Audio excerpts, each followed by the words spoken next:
Mari kita bersama-sama membaca kitab suci dari Ibrani pasal yang kedua.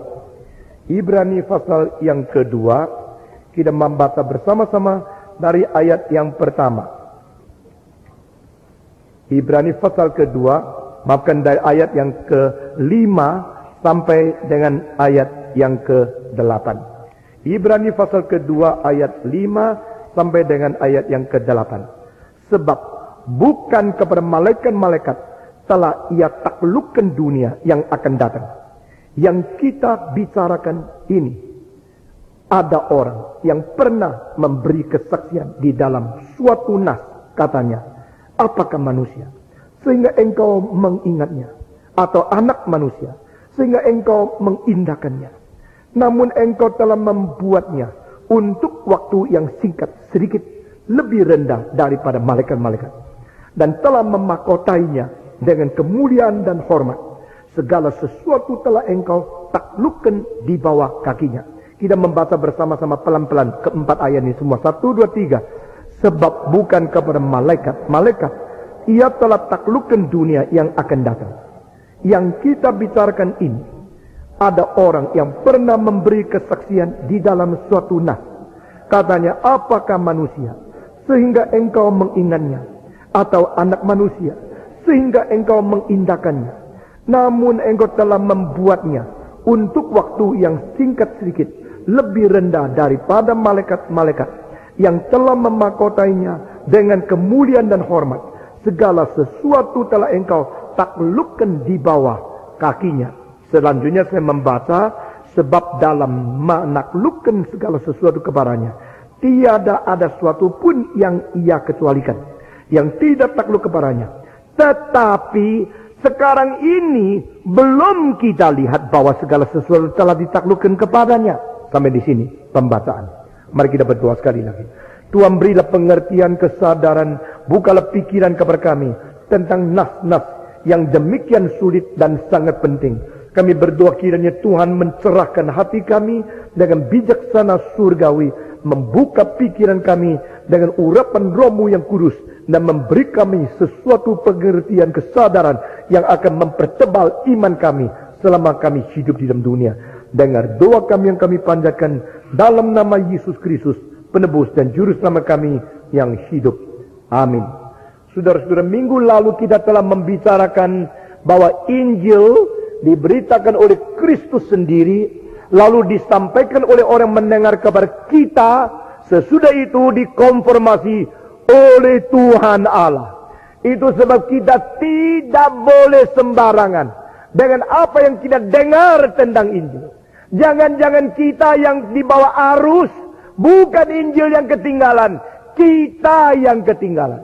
Mengapa begitu penting? Mengapa firman yang kita dengar harus kita teliti, kita memberatkan, kita betul-betul memperhatikan semua kalimat itu. Kecuali yang khotbah sembarangan, maka enggak boleh sembarangan.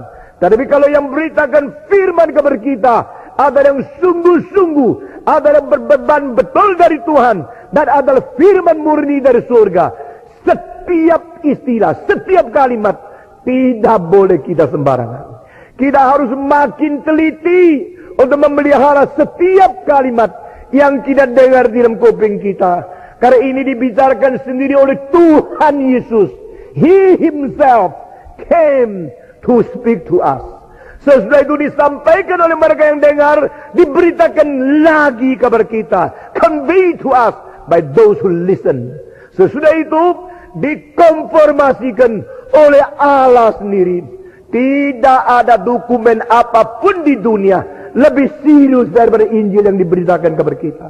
Dan Allah mengkonfirmasikan dengan apa?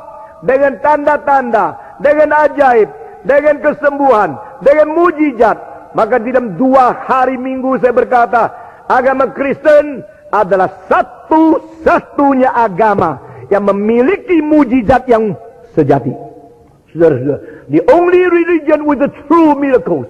Tidak ada agama lain seperti ini.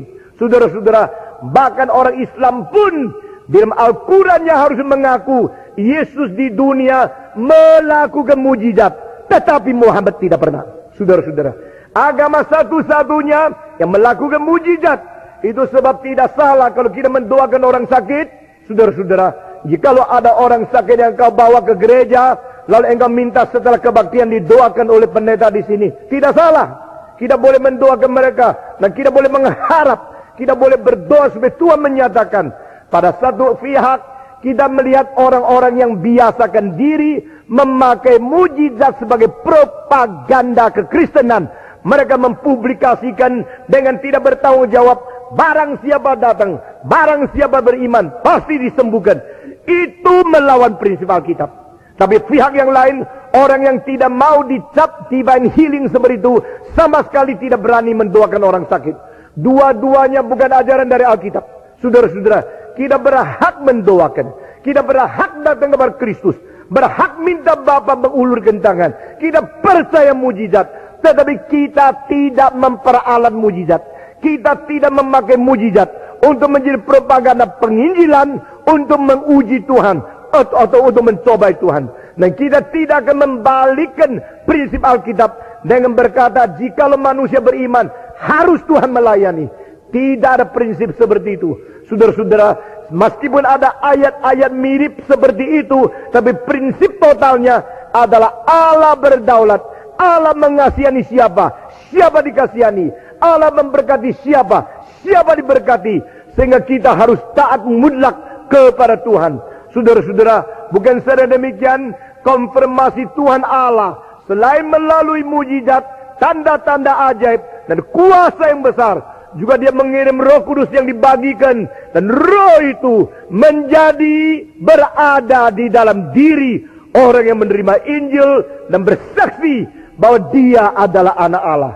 Di Roma pasal ke-8 ayat ke-14 dikatakan Roh Allah dan roh kita sama-sama menyaksikan kita adalah anak Allah. Nah, itu adalah konfirmasi yang paling puncak bahwa the indwelling of the Holy Spirit is the climax of God's promise for those who receive the eternal life. Bagi mereka yang menerima hidup yang kekal, ada suatu konfirmasi dengan kesaksian klimaks. Tidak Allah mengirim Roh Kudus di dalam hati mereka. Sesudah itu selesai dari ayat 4, ayat ke-5 di sini mendadak menjadi sesuatu pengalian yang besar sekali daripada Ibrani fase kedua, di mana penulis buku ini membicarakan tentang malaikatkah atau manusiakah yang menaklukkan seluruh dunia. Nah, saudara-saudara sekalian, di sini satu konsep dia memerubah akan pikiran-pikiran Ibrani yang tidak terlalu tepat, maka dia memakai kekuatan yang besar sekali. Saya sendiri membaca, memikirkan, meditasi, membandingkan, dan akan mengintegrasikan seluruh kitab suci dengan apa yang dikatakan dalam satu passage. Itu saya rasa memang tidak gampang. Saudara-saudara, di sini dikatakan dengan kalimat ayat ke-5, kalimat pertama, dunia yang akan datang sebenarnya tidak pernah diserahkan untuk malaikat. Apa artinya ini? Nah, saudara-saudara, kalau sudah baca pasal pertama, pada bagian-bagian akhir, utamanya adalah Kristus lebih superior dan Kristus lebih tinggi dari malaikat. Nah, Kristus lebih tinggi dari malaikat. Apakah fungsinya? Harus mengerti ini. Apa gunanya? Kita harus mengerti Kristus lebih tinggi dari malaikat. Karena di sini sesuatu kunci untuk memberikan kesadaran kepada orang Yahudi bahwa kepercayaan mereka dan sistem Ibrani di dalam perjanjian lama itu belum lengkap. Nah, saudara-saudara, kalau orang menganggap sistem yang dia terima itu sudah lengkap, tak pernah dia buka pintu untuk menerima sesuatu pandangan yang baru, saudara-saudara. Dan ini kelengkapan menjadi konsep yang mati, yang tidak bisa tawar lagi. Itu menjadi kemutlakan yang membentuk agama. Sekali lagi, the finality and the concept of absolute, it is the composition power of the religion. Jadi agama-agama menjadi satu keyakinan, menjadi satu sistem keyakinan yang tidak bisa ditawar lagi. Karena di dalamnya mempunyai konsep kesempurnaan, kemutlakan yang dianggap sudah fully stop, full stop, nothing else. Dan saudara-saudara, mengapa Islam sulit dikabarkan Injil? Karena mereka merasa mereka agama yang terakhir, terbesar, tertinggi, tersempurna. tidak perlu lagi mendengar yang lain. Mengapa orang Yahudi sudah diinjili? Karena orang Yahudi mereka sudah mendapatkan Taurat yang tertinggi.